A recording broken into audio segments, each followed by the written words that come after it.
Hello, welcome to the library. My name's Jen, I'll be helping you today.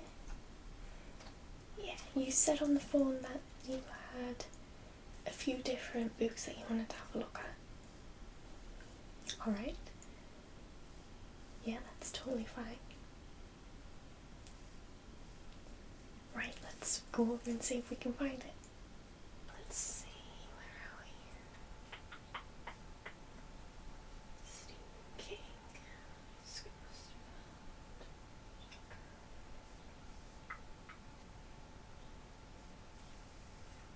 Here we go.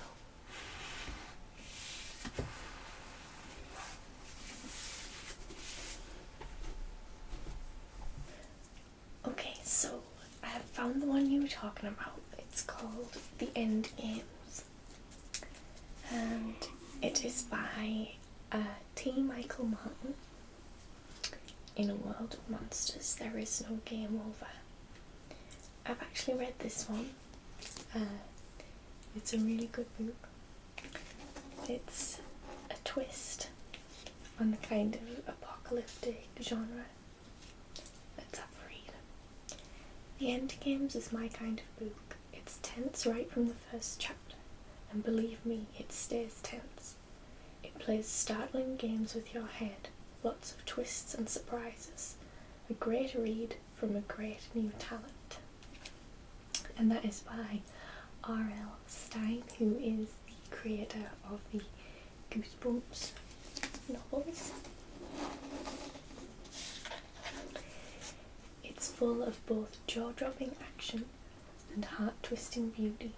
It's a thrill ride that makes you think and feel, terrifying and joyful, funny and moving. Sarah or Sarah Zah. Provocative, action-packed and unexpectedly stirring, full of twists and turns that you'll never see coming. T. Michael Martin's The End Games will shock and move you. And that's from the author of I Am Number 4.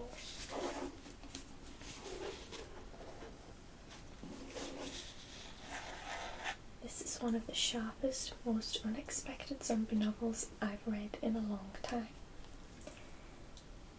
The End Games is my favourite kind of zombie story. Utterly thrilling, deeply moving, beautifully written, and entirely unputdownable. A must read. It's got this nice dust jacket on as well, so it won't get damaged.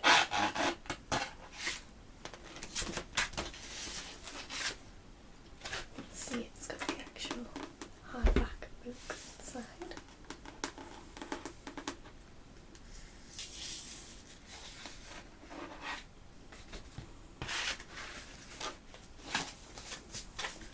Let's read the blurb. It happened on Halloween. The world ended, and a dangerous game brought it back to life.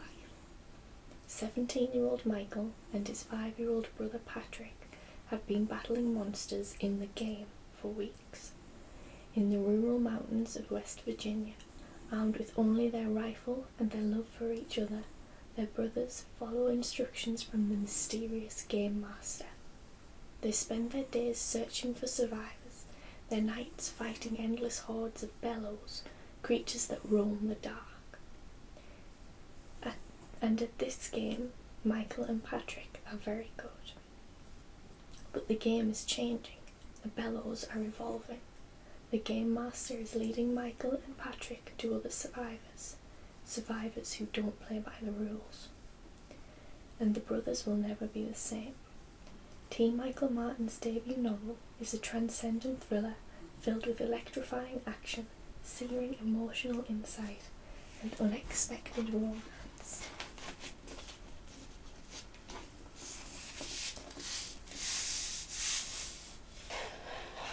So do you want to take that one out? Yeah, that's fine. It shouldn't take too long to read because I'm sure you'll get trapped in the story and just want to read more.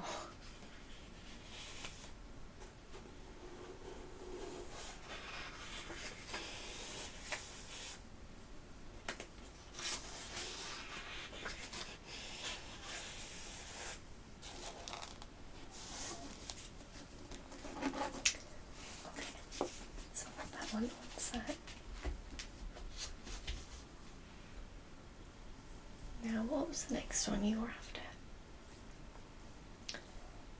You're not quite sure. Do you have an idea of what kind?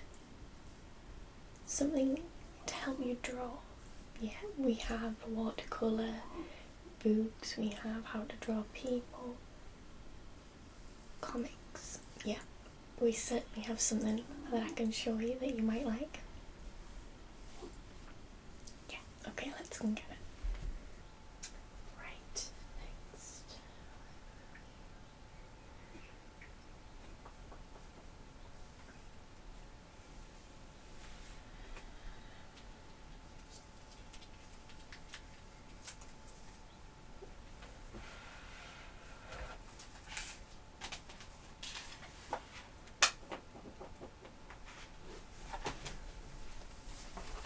Okay, so this is Stanley's How to Draw Comics.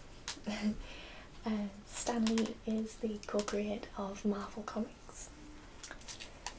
So this should be right up your street. Let's see what it's got inside. So we've got actual images from some of the Marvel comics. We've got basic poses, let me show you. How to draw various figures and faces. We've got the weapons and objects that will be found in scenes.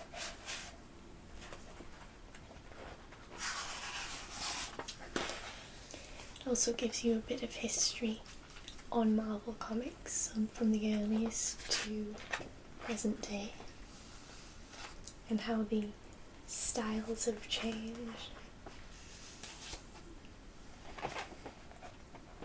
Let's see what else we've got. We've got panel layouts, so it shows you how to actually create the story and how to make it flow in the right direction, how to read it properly.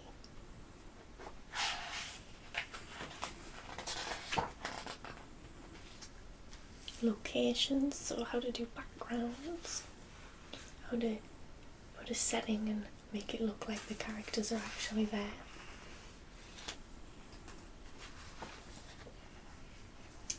Got action panels, so when some of the action actually breaks through the panels and makes it more vibrant, more exciting, like it's actually jumping off the page.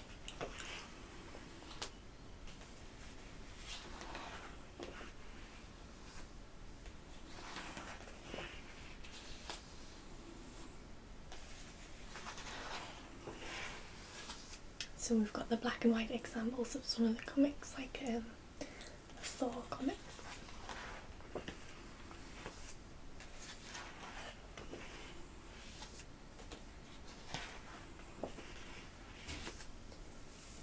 We've got the different textures, splatter, feathering, dry brush, cross hatching. So it's different ways that you can fill in shading things. It'll also talk about different tools you can use, physical tools and software that you can install on your computer.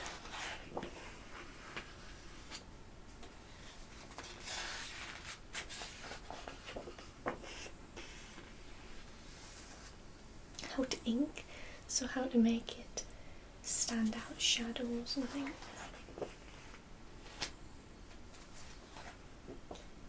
Some sound effects. They're still used today,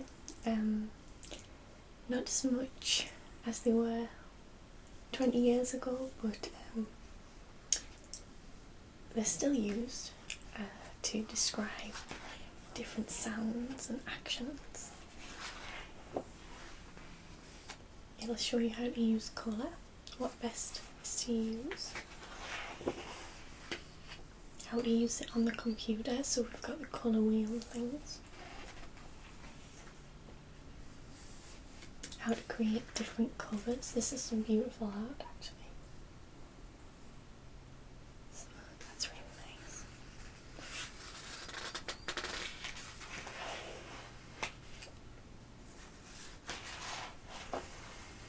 How to create a logo for your comics. So the top kind of banner that you want to stand out the name of the comic. It's actually got everything you'll need as a starter if you're just starting out to make comics, from just basic storyboards to the actual finished product.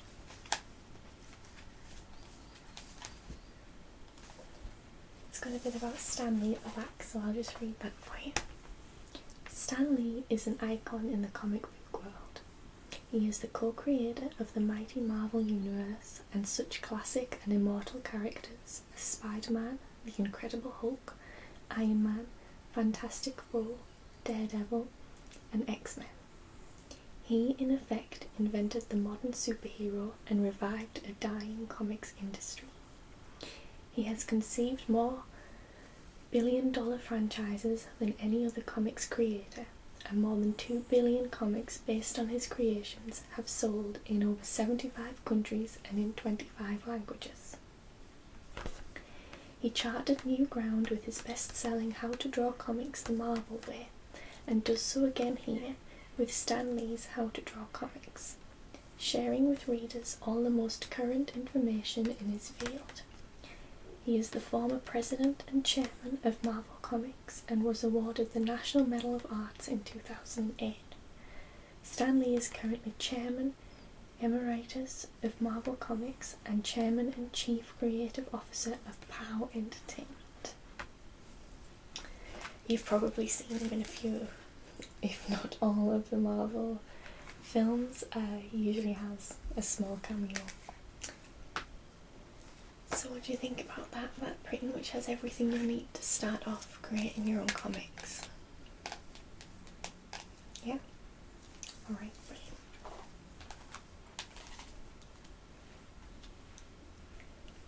Now, at this library we like to make personal recommendations.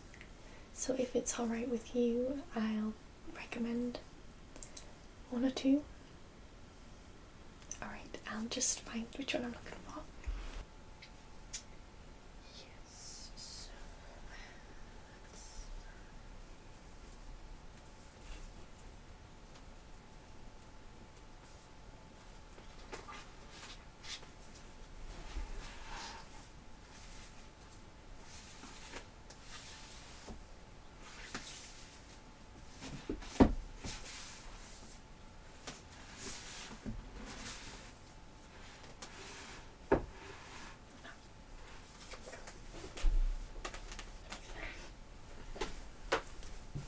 Alright, so my first recommendation is I Am Legend.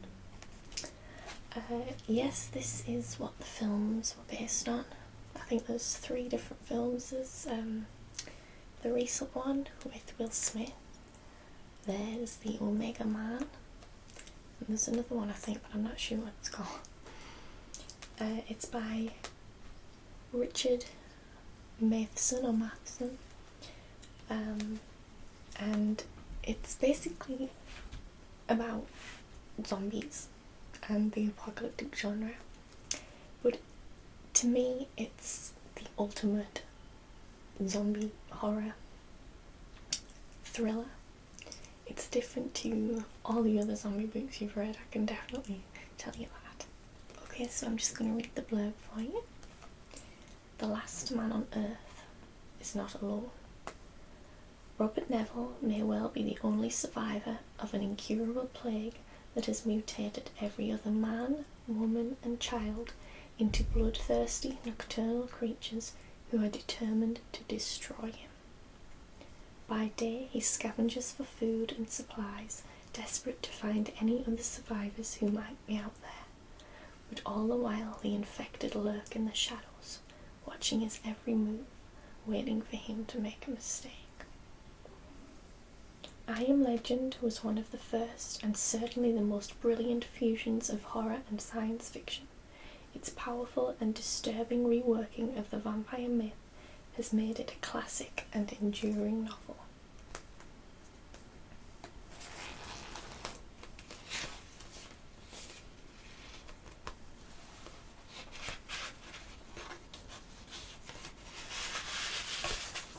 So this was actually published in 1954 originally, so it is one of the first of its kind.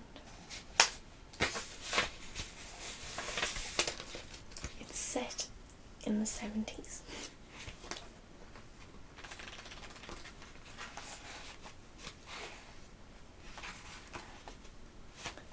And it's just exciting and different. And because it's only got one main protagonist, you really get a feel for him and you sympathise with him. And you can kind of get into his mind.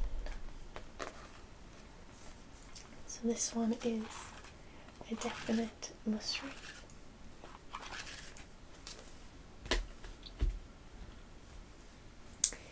Okay, was there anything else? Ah yes, that's Christopher Brookmeyer, right? Alright, yeah, let's go and have a look.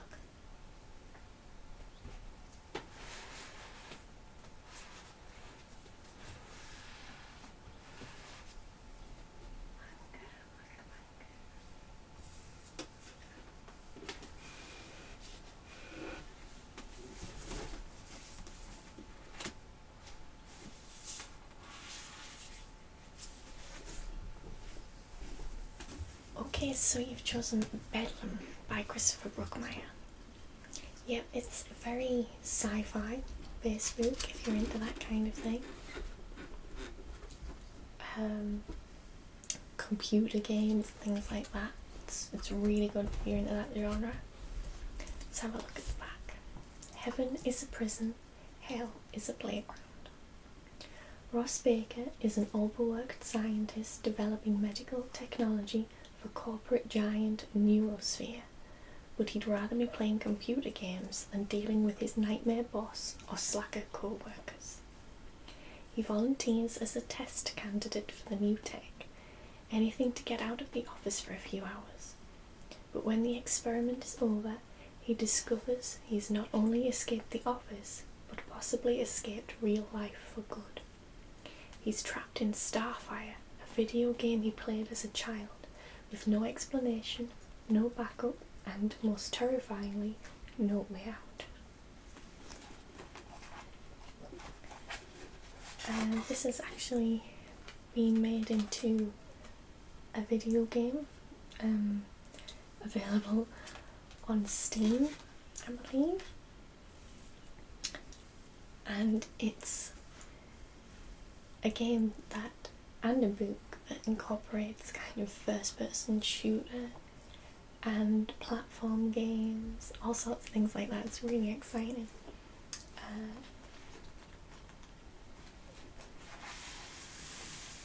And it's interesting if you're into really old school games as well, really nostalgic, things like that.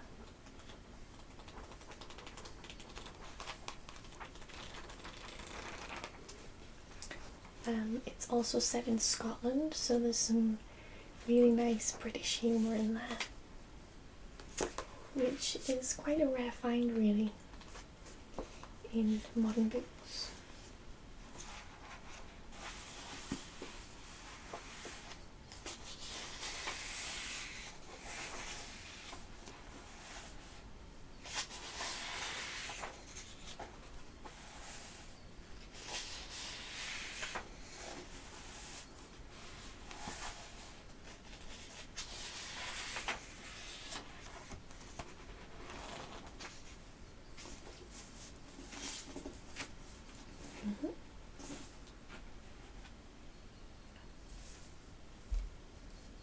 Okay, yeah, a trilogy.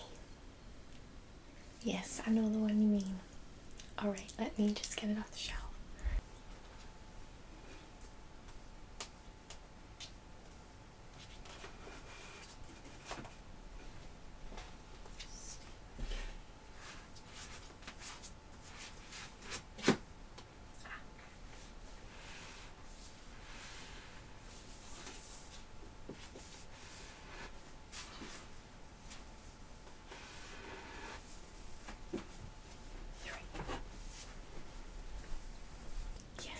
Okay, so this is the Midnighters trilogy by Scott Westerfeld.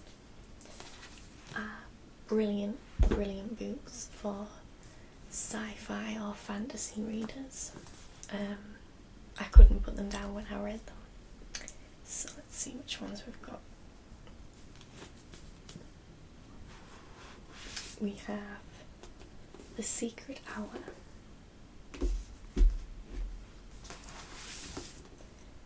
Touching Darkness,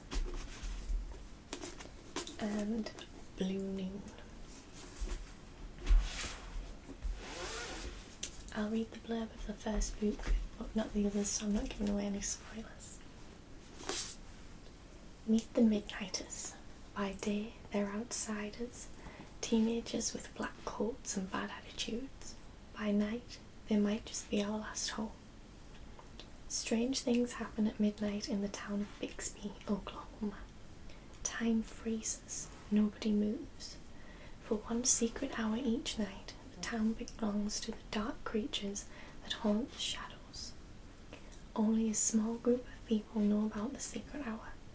Only they are free to move about the midnight time. New girl Jessica Day is not an outsider like the other Midnighters. She acts perfectly normal in every way, but it soon becomes clear that the dark creatures sense a hidden power in Jessica, and they're determined to stop her before she can use it. So these are for teenagers and upwards. Really different and exciting to read. As I say, I couldn't put them down. Really lovable characters as well. And it just feels fresh and new because it's not like the Hunger Games genre or Divergent, where everything seems to be on a huge scale, things like that. Big fights and things. This is more relatable, if you will, even though it's supernatural.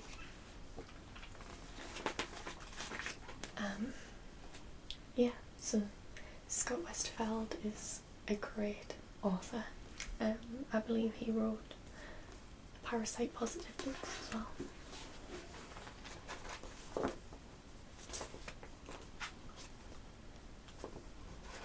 So they're really interesting. And as I say, there's 3.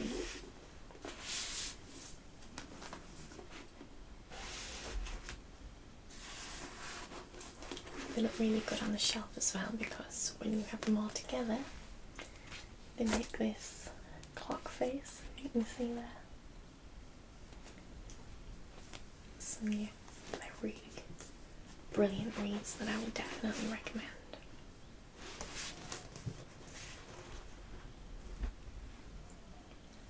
Yes.